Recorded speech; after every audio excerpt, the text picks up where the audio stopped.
Hi guys, we're going to do chapter 24 through 27. This is the beginning of book the third, Gahor, the Tale of Miggery Sow. As we've been doing, after every chapter, you're going to write your very own VIPs. This time you're not going to copy any of my VIPs. You will write your very own, and you'll be in charge of writing your own summary. So pay close attention to these first few chapters. Chapter 24 is called A Handful of Cigarettes, a Red Tablecloth, and a Hen. Again, reader, we must go backward before we can go forward.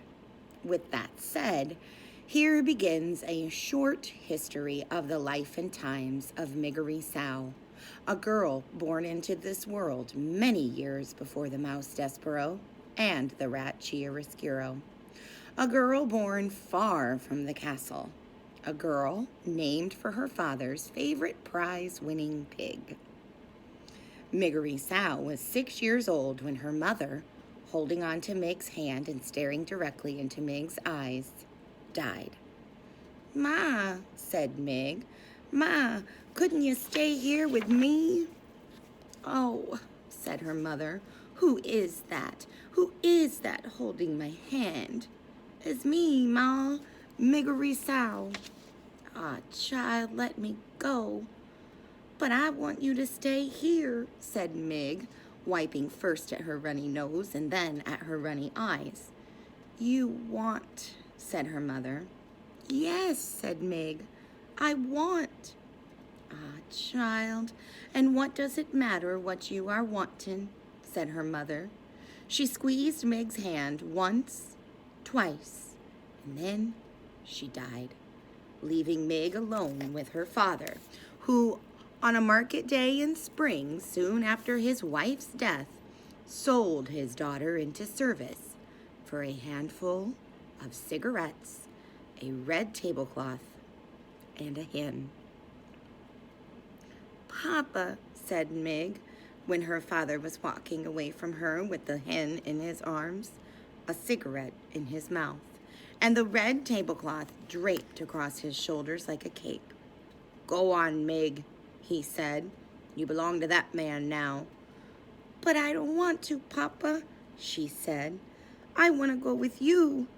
She took hold of the red tablecloth and tugged on it. "Lord, child," her father said, "and who is asking you what you want? Go on now." He untangled her fingers from the cloth and turned her in the direction of the man who had bought her.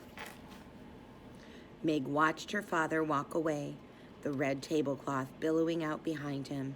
He left his daughter, and reader, as you already know, he did not look back, not even once. Can you imagine it? Can you imagine your father selling you for a tablecloth, a hen, and a handful of cigarettes? Close your eyes, please, and consider it just for a moment. Done? I hope that the hair on the back of your neck stood up as you thought of Mig's fate and how it would be if it were your own. Poor Mig. What will become of her? You must, frightened though you may be, read on and see for yourself. Reader, it is your duty. Chapter 25 is called A Vicious Circle. Miggery Sow called the man who purchased her uncle, as he said she must. And also, as he said she must, Mig tended Uncle's sheep and cooked Uncle's food and scrubbed Uncle's kettle. She did all of this without a word of thanks or praise from the man himself. Another unfortunate fact of life with Uncle was that he very much liked giving her what he referred to as a good clout to the ear. In fairness to Uncle, it must be reported that he did always inquire whether or not Mig was interested in receiving the clout. Their daily exchanges went something like this. Uncle, I thought I told you to clean the kettle. Mig, I cleaned it, Uncle. I cleaned it good. Uncle, ah, it's filthy. You'll have to be punished, won't you? Mig, Gore, Uncle, I cleaned the kettle. Uncle, are ye saying that I'm a liar, girl? Meg, no, Uncle. Uncle, do ye want a good clout to the ear then? Meg, no thank you, Uncle, I don't. Alas, Uncle seemed to be as entirely unconcerned with what Mig wanted as her mother and father had been. The discussed clout to the ear was always delivered. Delivered, I am afraid, with a great deal of enthusiasm on Uncle's part, and received with absolutely no enthusiasm at all on the part of Mig. These clouts were alarmingly frequent, and Uncle was scrupulously fair in paying attention to both the right and the left side of Miggery Sow. So it was that after a time the young Mig's ears came to resemble not so much ears as pieces of cauliflower stuck to either side of her head. And they became about as useful to her as pieces of cauliflower. That is to say, they all but ceased their functioning as ears. Words for Mig lost their sharp edges, and then they lost their edges altogether and became blurry, blankety things that she had a great deal of trouble making any sense out of at all. The less Mig heard, the less she understood. The less she understood, the more things she did wrong. And the more things she did wrong, the more clouts to the ears she received. And then the less she heard. This is what is known as a vicious circle, and Miggery Sow was caught right in the center of it, which is not, reader, where anybody would want to be.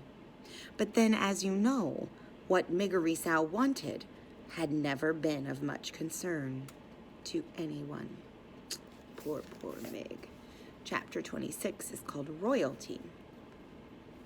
When Mig turned 7 years old, there was no cake, no celebration, no singing, no present, no acknowledgement of her birthday at all, other than Mig saying, "Uncle, today I am 7 years old," and Uncle saying in return, "Did I ask ye how old you were today?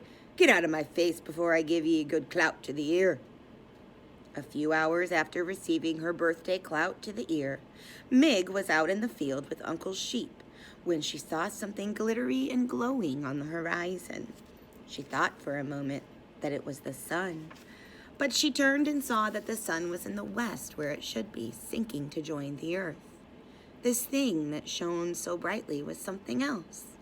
Mig stood in the field and shaded her eyes with her left hand and watched the brilliant light grow closer and closer and closer until it revealed itself to be King Philip and his Queen Rosemary and their daughter, the young Princess P. The royal family was surrounded by knights in shining armor and horses in shining armor, and atop each member of the royal family's head there was a golden crown, and they were all, the king and the queen and the princess, dressed in robes decorated with jewels and sequins that glittered and glowed and captured the light of the setting sun and reflected it back. "Gore," breathed Mig. The Princess P was riding on a white horse that picked up its legs very high and set them down very daintily. The P saw Mig standing and staring, and she raised a hand to her. "Hello," called the Princess P out merrily. "Hello," and she waved her hand again. Mig did not wave back. Instead, she stood and watched, open-mouthed, as the perfect, beautiful family passed her by.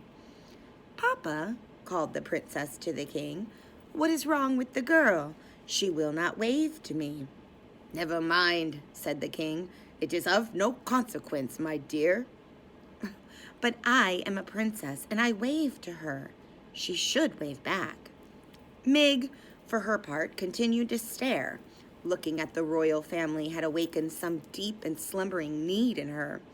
It was as if a small candle had been lit in her interior, sparked to life by the brilliance of the king and the queen and the princess.